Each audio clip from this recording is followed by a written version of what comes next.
Dear brothers and sisters, it's so nice to see all of you here. Let's address some of the questions we picked up for today. When someone we love does not accept our love, should we stop loving them?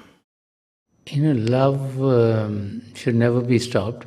As we look at our lives, and love is at the core of our existence. In our soul, which is our real self, is a part of God. And God is an ocean of all love. All love emanates from the Creator. And so our soul is also full of love. And all of our scriptures are telling us that those who love are the ones who find God. So love is very, very important in our lives. As a person, we need to be loving, and we also need love ourselves. And so, as a person, we want to do our very best because we love those who we think are dear to us, to be able to make their lives better. If you look at the life of a parent and a child, the relationship between a child and parent in this world is considered one relationship which is maybe the strongest. And so in that, there's always love flowing from the parents to the children, and hopefully reciprocating back from the children to the parents. Now the parents, out of love for the child, want to do the very best for the child. Yeah. Sometimes you get to a point where the child is not receptive to that love. And so at that stage, it's not that the parents should stop loving the child. I think the parent or the one who's giving the love needs to look at how they are delivering that love to the child. Yeah. If we get in a state where we overdo things, when we are overbearing, where we get to a state in which we're kind of not letting the child or the one that we love live their life openly, and we got like too much protection, let me say the right word, because wherever there's love, there's always protection. As a parent, you want to protect the child. As a husband, you want to protect the wife. As a sibling, you want to protect our siblings. As a friend, you want to protect your friend. So wherever there's love, there's protection. But now when the protection gets to a point where it makes the other person not be able to breathe properly, then we need to question ourselves, are we doing the right thing? Love should never be stopped. Sant Rajinder Singh Maharaj wrote that love has only a beginning, it has no end. So love in our life should keep on coming from us to everyone else. But we need to also be in a state of looking at who the love is going to and what is the effect of our love on them. Okay. And so there are times in life, and this happens with people, either it's in the family or it's people who are very close to you, because that's where your love goes generally. And so many times it looks like you want to love someone, you want to help their life, you want to make it better, but they don't want it. Because they're like rejecting you in a process, or they want to lead their own lives, so they don't want anything to come from you. It doesn't mean that you stop caring for them. You should look at your relationship with them. You should see what is it that you're doing. And you should make sure that you're not overbearing. Because when you get overbearing on anyone else, no one likes that. We live in a very different age than we used to, like say 100, 200 years ago. Today we're all taught to be individuals. We're all very educated. We learn a lot, we know a lot.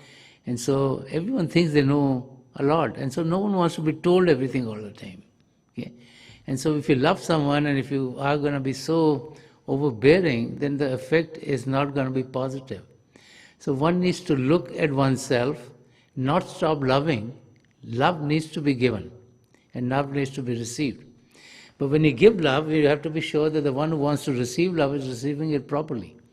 And the key is to be looking at the situation and be able to understand how much is that someone would take from you, and to make the relationship such that it's not where it's so overbearing that it starts to create difficulties then.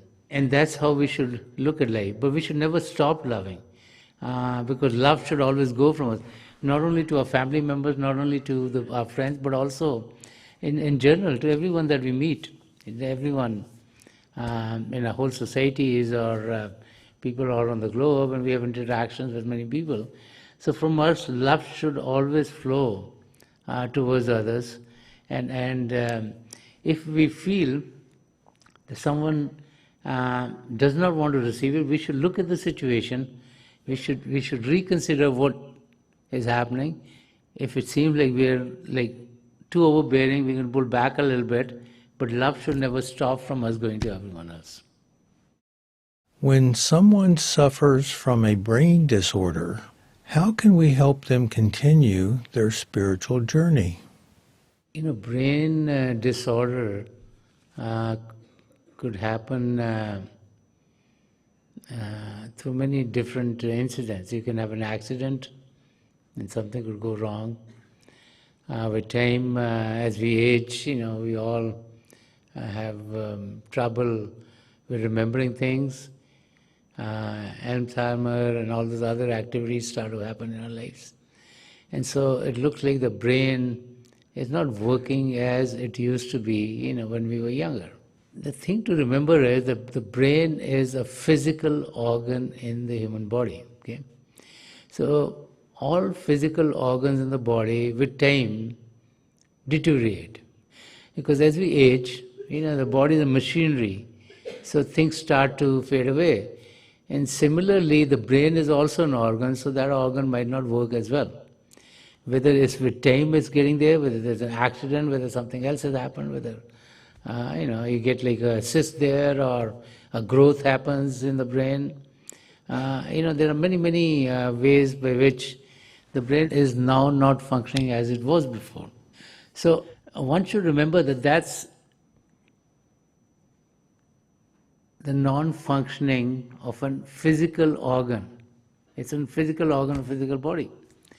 But the soul, which is giving life to the body, is still intact. Nothing goes wrong with the soul.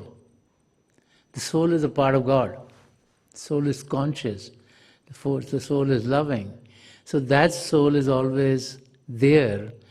Whether the brain works properly or not, whether the kidney works properly or not, whether the liver works properly or not, doesn't matter. The soul is always perfect. It's always in its full working conditions.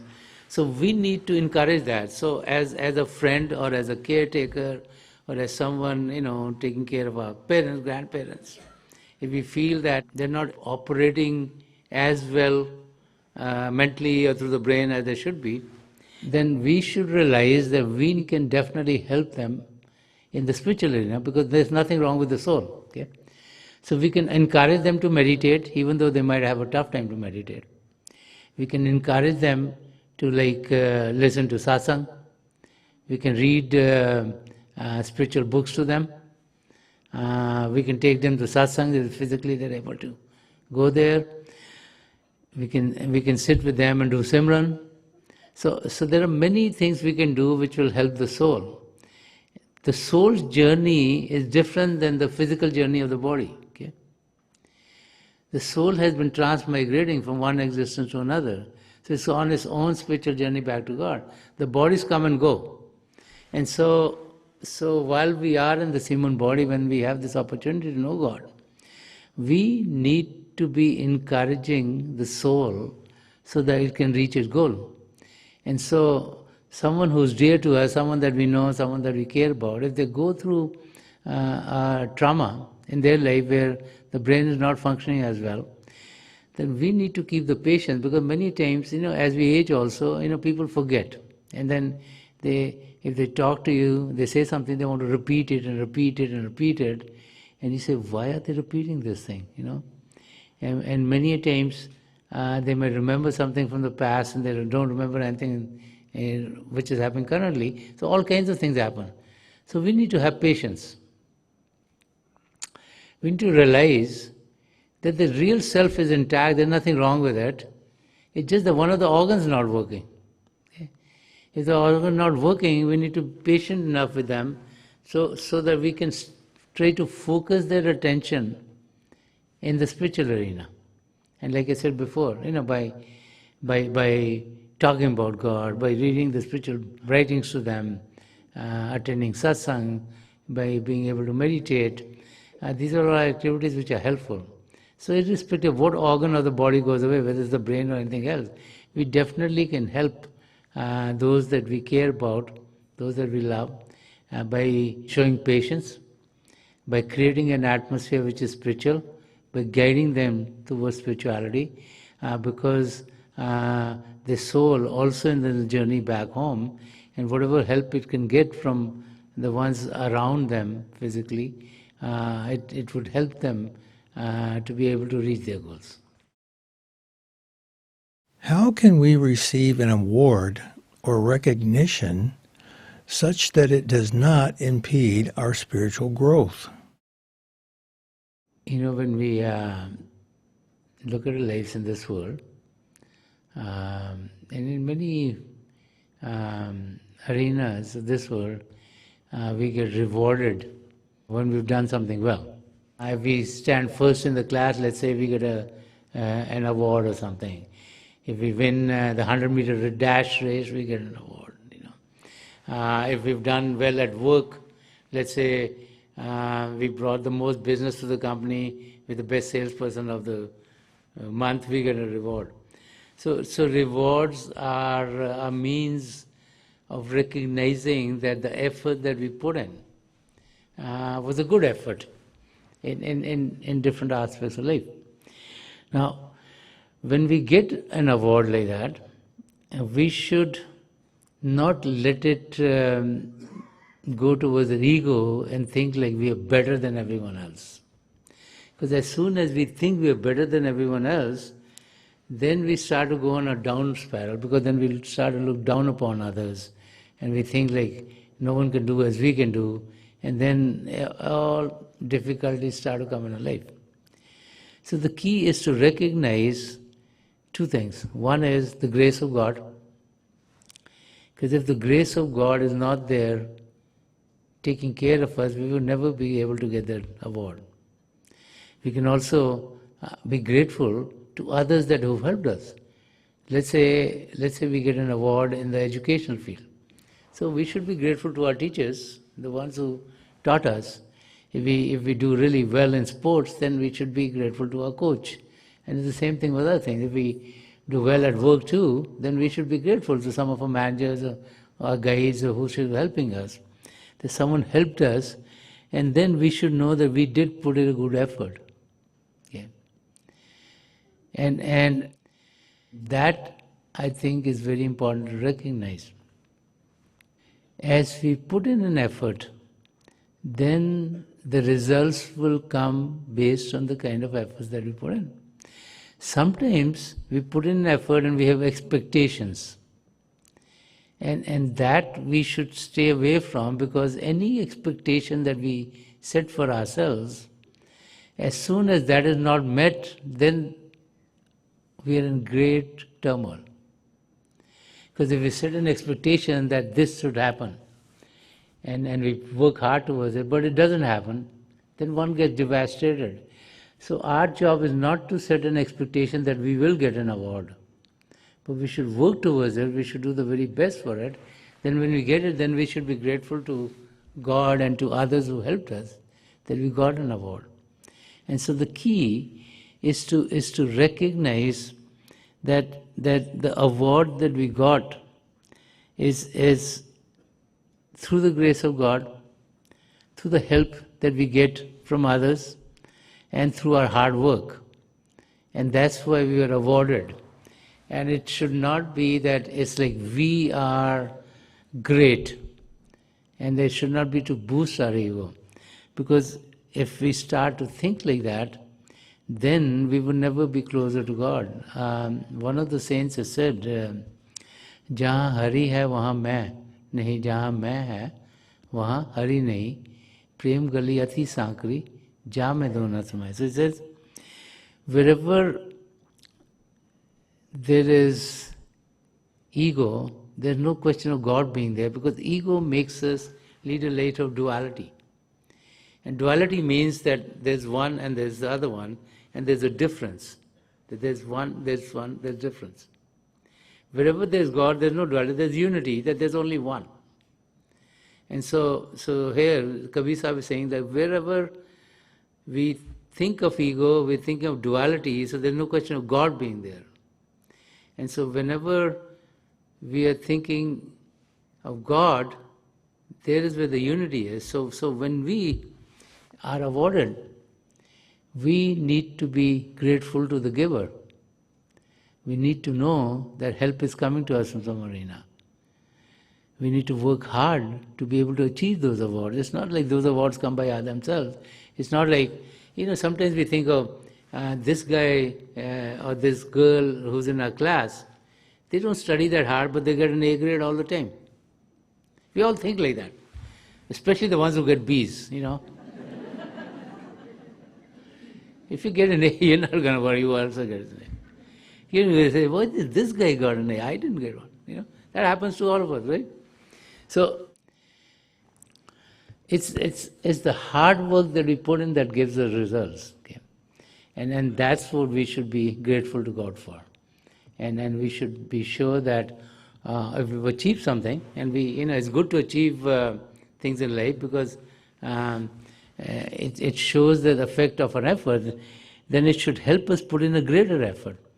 And also, if we put in effort, and if we get good at something, then we should maybe use that skills that we gain to help someone else too, not feel like they'll be in competition with us, but to know that, okay, if I did well and if I learned something, if I can share with someone else, that's good because their life will get better too.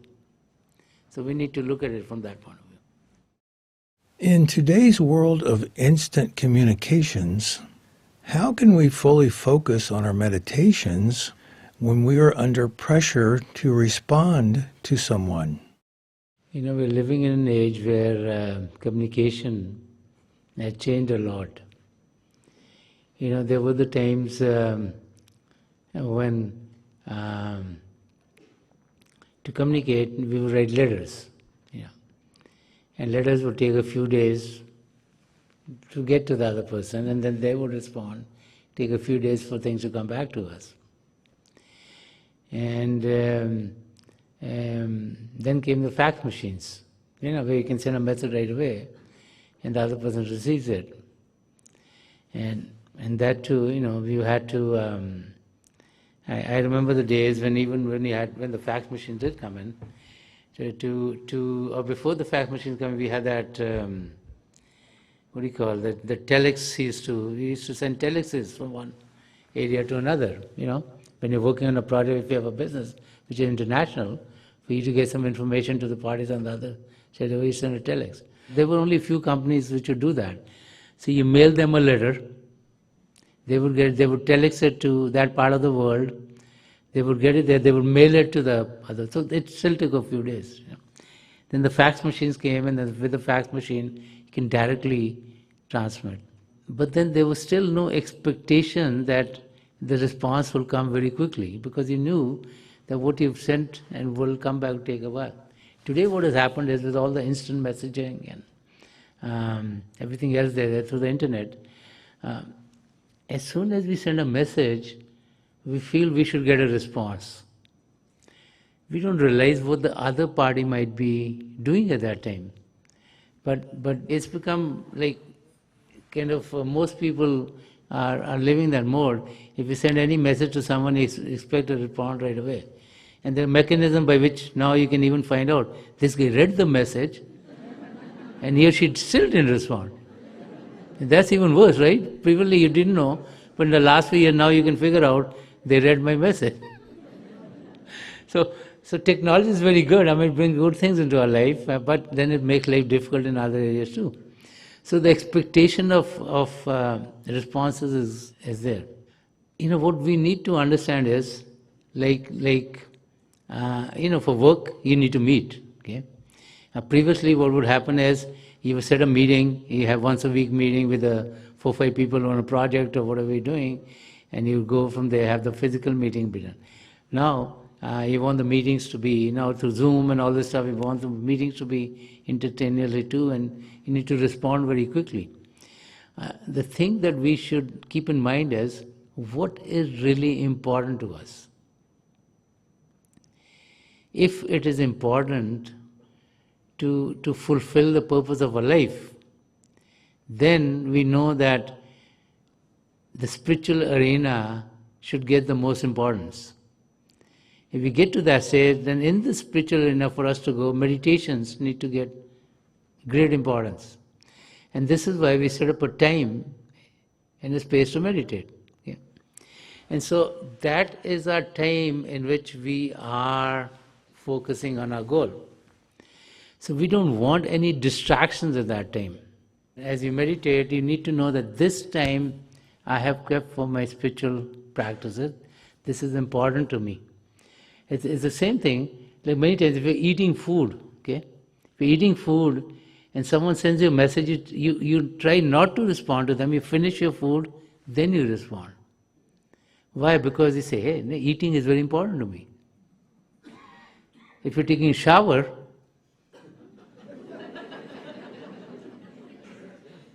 an email comes and you got soap all over your body, you're not going to respond to that email till all the soap is gone, you're dried, then you say, okay, I'll deal with it, right?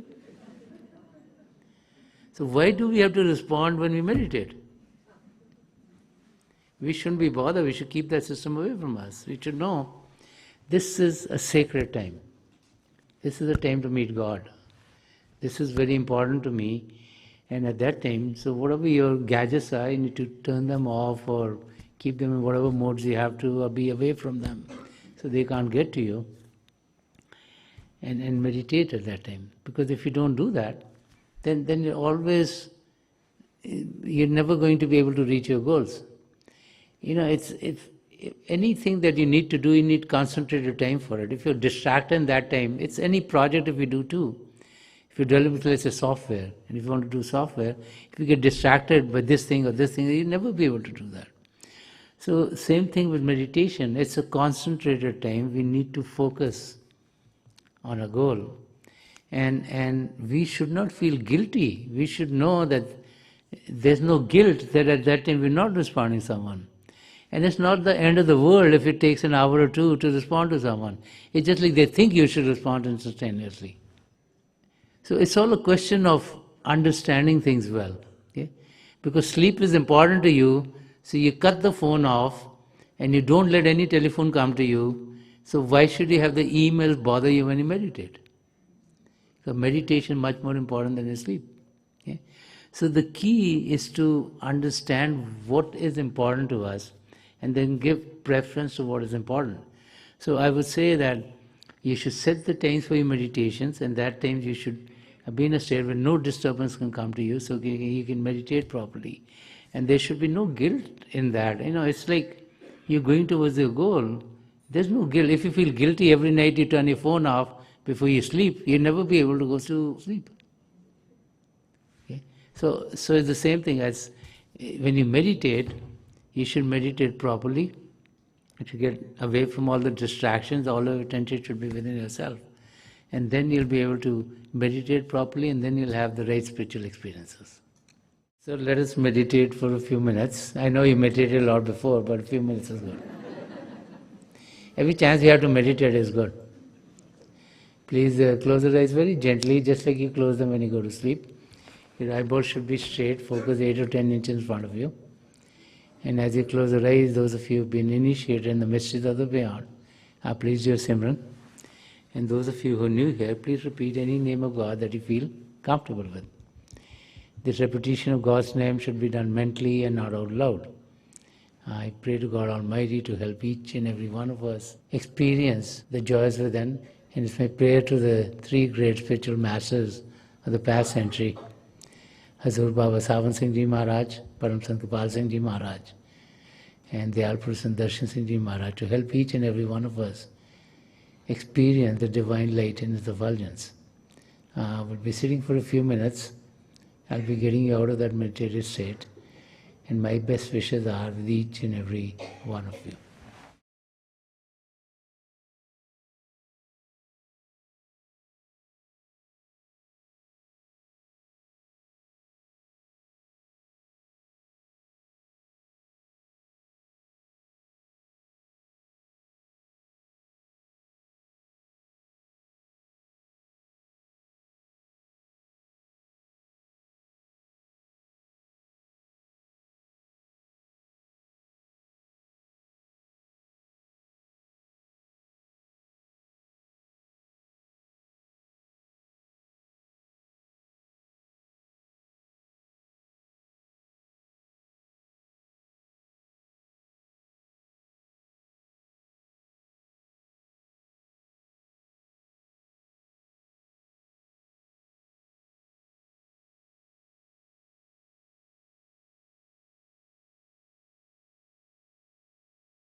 Please leave off. Please leave off.